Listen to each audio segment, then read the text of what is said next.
لا حول ولا قوة إلا بالله العلي العظيم. أعوذ بالله من الشيطان اللعين الرجيم. بسم الله الرحمن الرحيم. الحمد لله رب العالمين، ثم الصلاة والسلام على أشرف الأنبياء والمرسلين سيدنا ونبينا بالقاسم محمد. اللهم صل على محمد وآل محمد وعلى آله الطيبين الطاهرين المعصومين المظلومين. دعا انسان کی زندگی میں کیا کردار ادا کرتی ہے اور دعا کی ہمیں کیا ضرورت پڑتی ہے، اس سلسلے میں علماء اسلام نے بہت کچھ بیان کیا ہے اور مستقل کتابیں دعا کے موضوع پر اور دعا کے ٹاپک کے اوپر لکھی گئی ہیں اور ان کا سلسلہ آج تک جاری ہے. لیکن حقیقت یہ ہے کہ دعا کے سلسلے میں چوتھے امام حضرت امام زین العابدین علیہ الصلاۃ والسلام کی دعاؤں کا جو مجموعہ ہے اور جسے صحیفہ سجادیہ یا صحیفہ کاملہ کے نام سے جانا جاتا ہے، اس کی کوئی مثال اور اس کا کوئی جواب نہیں ہے. یہ کتاب واقعاً ہمارے اعتبار سے اور مذہب کے اعتبار سے قرآن مجید کے بعد اور اس کے ساتھ ساتھ نہج البلاغہ کے بعد عالم تشیع کی عظیم کتاب سمجھی جاتی ہے اور اسے اخت القرآن یعنی قرآن کی بہن بھی قرار دیا گیا ہے. اسی طریقے سے زبور آل محمد بھی اس کتاب کو کہا جاتا ہے اور واقعاً اس کتاب میں امام نے جو کچھ بھی دعائیں تعلیم دی ہیں، ان دعاؤں کے ذریعے امام نے ایک نئی قوم اور نئی نسل کے لیے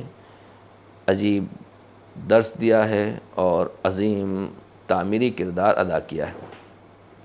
سب سے پہلی بات تو یہ ہے کہ واقعاً اگر آپ دیکھیں کہ صحیفہ کاملہ جسے ہم صرف دعاؤں کا مجموعہ سمجھتے ہیں، اور جب لفظ دعا عالم اسلام میں بیان کیا جاتا ہے اور لفظ دعا کوئی سنتا ہے تو اس سے مراد یہی ہوتا ہے کہ کوئی انسان محراب میں بیٹھا ہوا ہے، تنہائی میں بیٹھا ہوا ہے اور وہ اللہ سے دعا کر رہا ہے اور پروردگار عالم سے راز و نیاز کی گفتگو میں مشغول ہے. لیکن حقیقت یہ ہے کہ صحیفہ کاملہ جو مولا کی دعاؤں کا مجموعہ ہے، اس میں دعا کے تمام آداب اور خصائل اور خصوصیات کو خیال میں رکھتے ہوئے اور ان کی طرف توجہ رکھتے ہوئے مولا نے اس مجموعے کو ایک اور عجیب عظمت عطا کی ہے اور اسے ایک نئے رخ سے عالم اسلام کے سامنے پیش کیا ہے. سب سے پہلی بات جو مجھے عرض کرنا ہے کہ جب تک ہم اس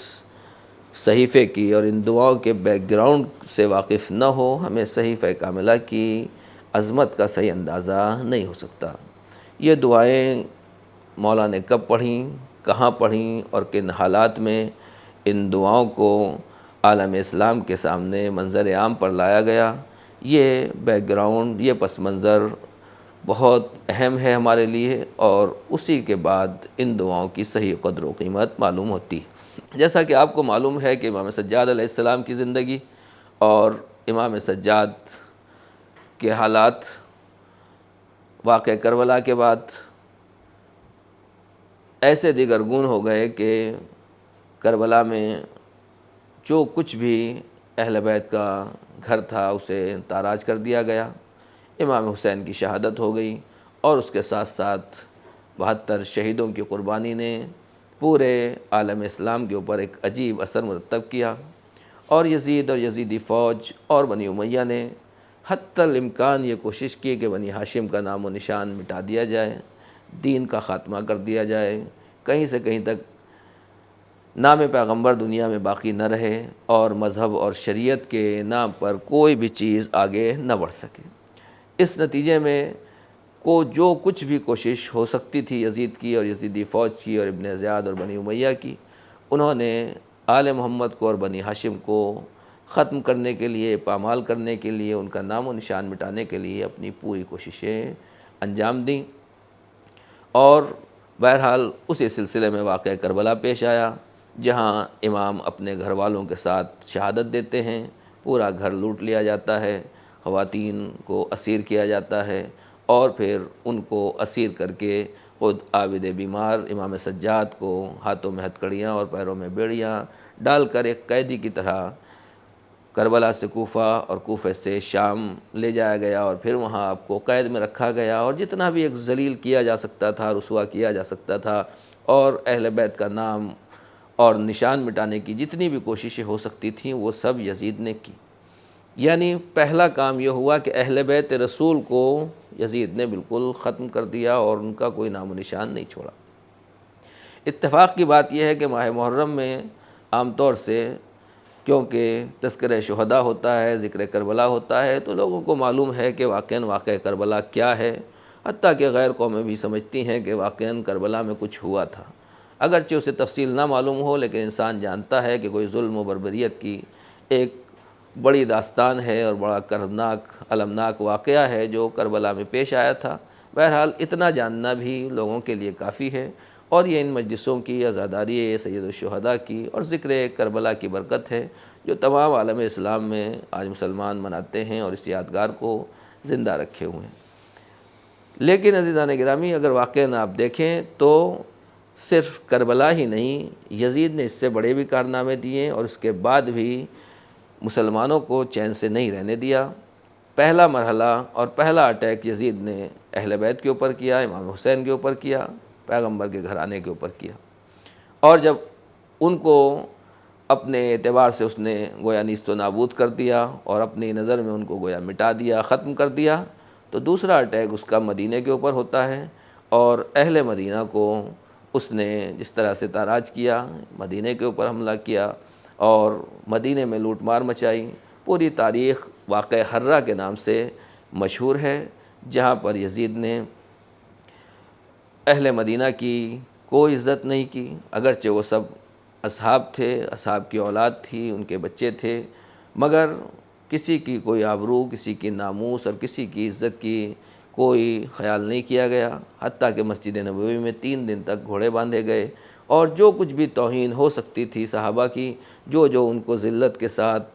بد سے بدترین طریقے سے ان کے ساتھ برتاؤ کیا جا سکتا تھا وہ برتاؤ کیا، طرح طرح سے ایسے طریقے سے ان سے بیعتیں لی گئیں کہ واقعاً اگر آدمی آج کوئی سن لیتا ہے ایک شریف انسان تو اس کے رونگٹے کھڑے ہو جاتے ہیں۔ اس اعتبار سے واقعہ حرہ بھی ایک خطرناک واقعہ ہے جو یزید کے دور میں انجام پایا، اور اس کے بعد تیسرا واقعہ جو واقعہ مسلمان عام طور سے نہیں جانتے ہیں، اور وہ واقعہ بھی مکے کا واقعہ ہے کہ پھر یزیدی فوج مدینہ سے جب فارغ ہو گئی اور مدینہ کے اوپر قبضہ کر لیا گیا، وہاں کے لوگوں کو غلام بنا لیا گیا، اس کے بعد یہ فوج مکے کی طرف متوجہ ہوتی ہے، اور پھر مکے کے اوپر بھی حملہ ہوتا ہے اور خانہ کعبہ کو بھی نقصان پہنچایا جاتا ہے، اور حرم امن الہی جو جناب ابراہیم کے زمانے سے حرم امن تھا اس کی بھی حرمت کا خیال نہیں کیا جاتا۔ یعنی گویا لے دے کر جو خانہ کعبہ کی عظمت اور حرمت تھی وہ خود یزیدی فوج جو اپنے کو مسلمان کہہ رہے تھے انہی کے ذریعے پامال ہوئی، اور وہاں پر مسلمانوں کا خون بہایا گیا۔ تو اس طریقے سے یعنی گویا یزید کے دور میں امام سجاد کربلا کے بعد اہل بیت کا صفایا کیا، اس کے بعد مدینہ قابل احترام شہر تھا، اہل مدینہ قابل احترام لوگ تھے، ان کی عزت اور ان کی آبرو ختم ہوئی اور گویا پورا مدینہ تباہ و برباد ہو گیا۔ پھر اللہ کا گھر مکہ اور اہل مکہ قابل احترام تھے، ان کی بھی کوئی عزت کا خیال نہیں رکھا گیا، وہ سب بھی تہس نہس کر دیے گئے۔ اب آپ سوچئے کہ جہاں عالم اسلام میں 3 بڑے مقامات ہوں، ایک شخصیت کے اعتبار سے اہل بیت کا گھرانہ، جگہ کے اعتبار سے مدینہ، اور اس سے احترام کے قابل اللہ کا گھر، یہ تینوں عظیم اہم چیزیں اور دو اہم مقامات اور ایک اہم شخصیت اور اہم گھرانہ، جب ان کے اوپر اس طریقے سے اٹیک ہوگا اور اس طریقے سے ان کو پامال کیا جائے گا، پسپا کیا جائے گا، اور ان کی اس طریقے سے توہین اور ذلت ہوگی اور وہاں اس طرح سے لوٹ مار ہوگی، تو پھر مسلمانوں میں بچے گا کیا اور عالم اسلام کے پاس کیا رہے گا؟ اور ایسا نہیں ہے کہ بنی امیہ نے اس زمانے میں صرف انہی 3 جگہوں کے اوپر حملہ کیا ہو اور انہی چیز کو تاراج کیا ہو، بلکہ اور بھی جو لوگ ان کے ساتھ نہیں چلتے تھے یا اہل بیت کے ماننے والے تھے، مولا علی کا نام لینے والے تھے، جس کے بارے میں پتہ چل جاتا تھا کہ ان کا کربلا سے تعلق ہے یا یہ بنی امیہ کے ساتھ نہیں ہے، ان سب کو بھی تاراج کیا جاتا تھا اور اس کا بھی گھر لوٹ لیا جاتا تھا اور اس کی جان مال عزت آبرو بھی محفوظ نہیں تھی۔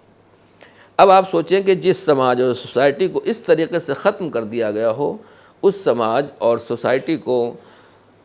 واقعاً اوپر اٹھانے کے لیے، اس کو آگے بڑھانے کے لیے، اس کو ترقی دینے کے لیے، اس کو کسی طریقے سے تعمیری راستے کے اوپر لگانے کے لیے کون سا کام ہو سکتا تھا؟ اور اس کے ساتھ ساتھ ایسا بھی نہیں ہے کہ وہ حکومت ختم ہو گئی تھی اور سارا سب کا سب اختیار اپنے پاس ہو۔ نہیں، امام سجاد ایسے زمانے میں ہے کہ جہاں ایک طرف ہر سال 1-2 سال کے بعد مسلسل اس طریقے کے واقعات پیش آ رہے ہیں اور مسلمانوں کے اوپر، اہل بیت کے چاہنے والوں کے اوپر ایسا ظلم ہو رہا ہے، اتنا تشدد ہو رہا ہے، اور اس کے ساتھ ساتھ حکومت وقت کی نگاہ بھی ہے۔ کوئی ذرا سا بھی کسی کے بارے میں شک و شبہ ہو جاتا ہے تو اس کا گھر اجاڑ دیا جاتا ہے۔ اس ماحول میں، ان حالات میں قوم کی تعمیر بھی کرنا ہے، قوم کی ہدایت بھی کرنا ہے اور ان کو صحیح راستہ بھی دکھانا ہے۔ لہٰذا امام سجاد نے ایسے حالات میں جس راستے کا انتخاب کیا، وہ راستہ وہ تھا کہ جہاں پر آپ نے براہ راست ڈائریکٹ لوگوں سے کمیونیکیشن اور رابطہ کرنے کے بجائے، لوگوں کو خطاب کرنے کے بجائے اپنے اللہ، اپنے پروردگار کو مورد خطاب قرار دیا اور گویا محل دعا میں آ کر، مصلی عبادت پر آ کر اپنے پروردگار سے محو دعا ہیں اور محو مناجات ہوں۔ یہ امام نے کیوں کیا؟ اس کے 2 مرحلے ہیں اور اس کو ہم 2 طریقے سے سمجھ سکتے ہیں۔ پہلی بات تو یہی ہے کہ دنیا کا کوئی بھی سخت سے سخت کام آپ کو اگر کرنا ہے تو اس کام کو انجام دینے کے لیے اور اس کام کو آسان کرنے کے لیے سب سے پہلی چیز یہ ہے کہ پروردگار عالم کی تائید، اللہ کی نصرت اور معبود کی مدد ضروری ہوتی ہے۔ جب مالک نے، پروردگار نے جناب موسیٰ سے کہا اذهب الى فرعون انه طغى، اے موسیٰ تم فرعون کی طرف جاؤ کیونکہ وہ طاغی ہو گیا ہے، باغی ہو گیا ہے، سرکش ہو گیا ہے، یا جناب موسیٰ اور جناب ہارون دونوں سے کہا اذهبا، تم دونوں جاؤ فرعون کی طرف اور اسے راہ ہدایت دکھاؤ۔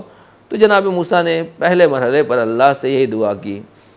رب اشرح لی صدری ویسر لی امری واحلل عقدۃ من لسانی یفقہوا قولی، پروردگار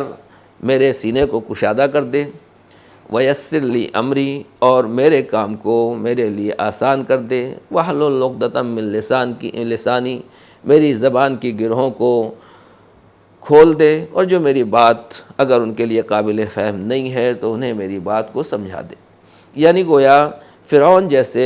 خطرناک جلاد، سرکش اور خوریز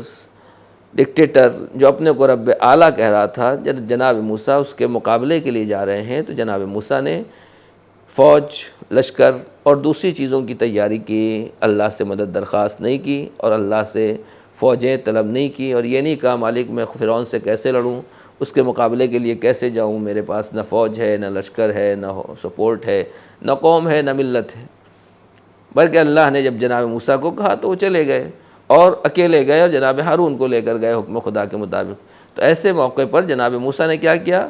جس خدا نے بھیجا، جس پروردگار نے بھیجا، سب سے پہلے دست دعا اسی کی بارگاہ میں بلند کیا، رب اشرح لی صدری، پروردگار یہ کام کرنے کے لیے بڑا دل، بڑا کلیجہ چاہیے، لہٰذا میرے سینے میں وسعت صدر پیدا کر دے، شرح صدر عطا کر دے، ویسر لی امری، اور یہ کام واقعاً بڑا سخت ہے، بڑی مشکل ہے، اپنے زمانے کے فرعون اور رب اعلیٰ کا دعویٰ کرنے والے کے مقابلے میں جانا ہے، لہٰذا اس کے لیے تیری مدد چاہیے اور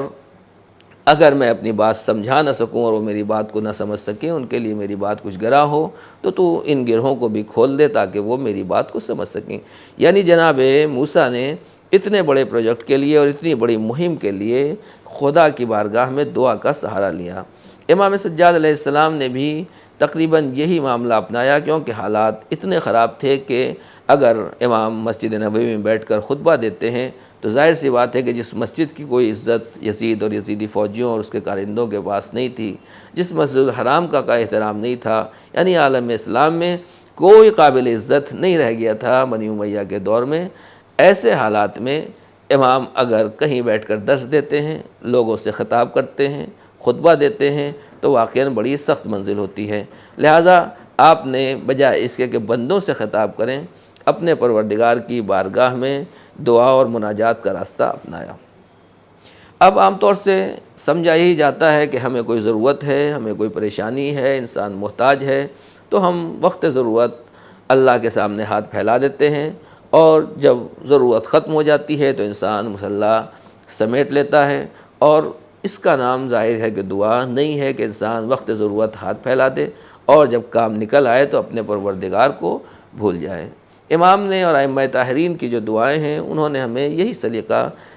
سکھایا ہے اور یہی چیز تعلیم دی ہے کہ صرف وقت ضرورت اللہ کے سامنے ہاتھ پھیلا دینا یہ بندگی نہیں ہے، یہ تو صرف اپنے وقت کے اعتبار سے اور اپنی ضرورت کو پورا کرنا ہے اور اپنی مطلب پرستی ہے۔ لہٰذا امام نے خدا کی بارگاہ میں جو دعائیں کی، اس میں چند طریقے کی دعائیں ہیں، اور سب سے اہم چیز جو امام نے ہمیں سبق سکھایا ہے، وہ تعلیم دی ہے، وہ طرز زندگی ہے کہ جو چیزیں آپ براہ راست عوام سے خطاب کر کے نہیں کہہ سکتے تھے اور ان سے نہیں بتا سکتے تھے، ان چیزوں کو امام نے براہ راست خدا سے دعا کے ذریعے بیان کیا ہے، اور گویا ہمیں یہ سکھایا ہے، یہ تعلیم دی ہے کہ دیکھو براہ راست اگر ڈائریکٹ میں تم سے کوئی گفتگو نہیں کر سکتا ہوں تو ان دعا کو پڑھو، اور یہ دعا تمہارے لیے تعمیری کردار ادا کرنے میں مددگار ثابت ہوں گی، اور تم ایک واقعاً مومن، مخلص اور مسلمان بندے بن سکتے ہو اور تقوی و پرہیزگاری کے راستے کے اوپر چل سکتے ہو۔ دوسری بات یہ ہے کہ یہ دعائیں در حقیقت صرف اسی زمانے کے لیے نہیں تھیں، بلکہ امام نے ہر زمانے کے لیے ان دعاؤں کو ایک طریقے سے ہمارے لیے ذخیرہ بنا کر پیش کیا، اور جس طریقے سے ہمارے لیے تعمیر کے لیے، ہمیں آگے بڑھانے کے لیے، ہمیں صحیح نہج اور صحیح طریقہ اور اخلاقیات اور دینی احکام سکھانے کے لیے اس دعا میں امام نے خیال رکھا اور وہ چیزیں تعلیم دیں جس سے ہماری زندگی آگے بڑھ سکے، اسی طریقے سے امام دبے الفاظ میں ظالم کے خلاف احتجاج اور اپنی آواز اور ظلم کے خلاف اپنا احتجاج ان دعاؤں کے ذریعے پیش کر رہے تھے، اور گویا ایک ہی وقت میں امام نے ان دعاؤں سے 3 کام لیے: اپنے مالک اور پروردگار اور معبود سے رابطہ، دوسری طرف اپنی قوم، اپنے چاہنے والوں کو صحیح رہنمائی اور صحیح طرف ہدایت، اور تیسرے یہ کہ ظلم اور ظالم کے خلاف احتجاج اور ان کی چہروں سے نقاب الٹنا اور لوگوں کو ان کی پہچان کرانا۔ اس طریقے سے اگر واقعاً ہم دعاؤں کی منزل پر آئیں اور ان دعاؤں کے راستے کے اوپر آگے بڑھیں تو اس کا نتیجہ یہ ہوگا کہ ہم ان دعاؤں کے سہارے آج بھی اپنی زندگی کو پھر سے تعمیر کر سکتے ہیں اور اس زندگی کے سفر کو آگے بڑھا سکتے ہیں۔ شرط یہی ہے کہ ہم امام سجاد کی ان دعاؤں کو پڑھیں، ان کے بارے میں غور کریں، اور واقعاً جو معنی، جو مفاہیم، جو دروس، جو سبق، جو اخلاقیات، عقائد، معارف امام نے ان دعاؤں میں ہمیں سکھائے ہیں، ان کی گہرائی تک جائیں اور پھر سے ان تمام چیزوں کو اپنی زندگی میں ہم لاگو کرنے کی کوشش کریں گے۔ جتنا بھی زیادہ سے زیادہ ہو سکتا ہے ان دعاؤں کے بارے میں ہم آئندہ ڈسکس کرنے کی کوشش کریں گے، اور ان کے بارے میں آئندہ زیادہ سے زیادہ گفتگو کریں گے، تاکہ واقعاً دعاؤں کے معنی اور مفاہیم کو سمجھ کر دعا پڑھنے میں بھی لطف آئے اور دعا کے معنی سے بھی ہم لطف اندوز ہو سکیں اور اسے اپنی زندگی میں لاگو کر سکیں۔ ایک بات جو آج کل کے زمانے میں پائی جاتی ہے، بہرحال یہ قابل افسوس ہے کہ ہماری نئی نسل خاص طور سے وہ عربی زبان سے کسی حد تک دور ہے، اور عربی زبان تقریباً اگر کوئی قرآن یا دعائیں پڑھ بھی لیتا ہے تو اب دوسری زبانوں میں ہم دعا لکھ کر پڑھتے ہیں، اور یہ بےحد خطرناک سگنل ہے کہ معصومین کی دعائیں بھی انسان دوسری زبانوں میں لکھ کر پڑھے، وہ کوئی بھی زبان ہو۔ اس کا نتیجہ یہ ہوتا ہے کہ صرف چند دعائیں جو ہمیں کسی زبان میں لکھی ہوئی ہیں دوسری زبان میں، ان کو پڑھ لیتے ہیں، اور اس کا صحیح پڑھنا بھی بہت مشکل ہوتا ہے۔ اور دوسری بات یہی ہے کہ اگر چند دعائیں آدمی پڑھ لے تو باقی جو دعاؤں کا خزانہ ہے، جو معصومین علیہ السلام کے معارف ہیں، انسان ان تک نہیں پہنچ پاتا۔ لہٰذا کم سے کم میں یہی گزارش کروں گا تمام بزرگوں سے، والدین سے اور مومنین و مومنات سے کہ کوشش یہ کی جائے کہ جہاں ہم بچوں کے اوپر اتنی توجہ دیتے ہیں اور ان کی تعلیم، ایجوکیشن کے اوپر ہم اتنا وقت، اتنا پیسہ خرچ کرتے ہیں، کم سے کم اپنے بچوں کو عربی زبان میں قرآن، دعا، اور اس حد تک انہیں عربی میں مہارت حاصل ہو جائے کہ وہ واقعاً اچھی دعائیں پڑھ سکیں اور اچھے طریقے سے تلاوت قرآن بھی کر سکیں، بہترین قاری قرآن بنیں۔ جب یہ قاری قرآن بنیں گے اور تلاوت قرآن کریں گے، اس کے ساتھ ساتھ دعا کو بھی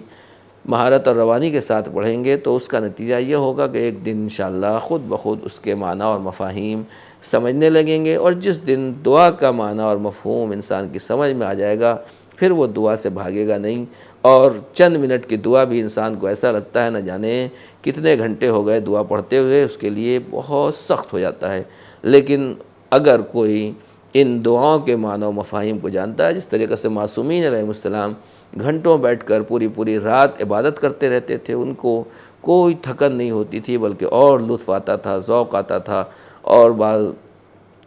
با معرفت